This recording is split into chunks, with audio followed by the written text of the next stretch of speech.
Kondisi Indra Bekti membaik, Aldila Djalita bongkar keinginan suami hingga minta tambah anak. Kondisi presenter Indra Bekti berangsur membaik setelah menjalani operasi dan dirawat di rumah sakit. Menurut sang istri, Aldila Djalita, Indra Bekti sempat meminta makan steak hingga ingin memiliki anak lagi.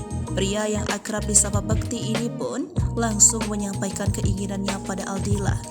Tak hanya itu, Aldila juga mengatakan bahwa Indra Bekti ingin menikmati makanan kebab. Selain makanan, Indra Bekti mengungkapkan keinginannya untuk staycation alias liburan bersama keluarga. Aldila Djalita merasa pasca operasi ini, Indra Bekti lebih jujur menyampaikan keinginan terpendamnya. Sang presenter bahkan sempat menyinggung soal keinginan memiliki anak lagi. Karena itu, Aldila berencana mewujudkan keinginan suami tercinta setelah dinyatakan sembuh total. Selain itu, Aldila Djalita berharap Indra Bekti bisa segera keluar ruang ICU dan dipindahkan ke ruang rawat inap pekan depan. Saat ini sudah sepekan lebih presenter berusia 45 tahun itu dirawat di ruang ICU.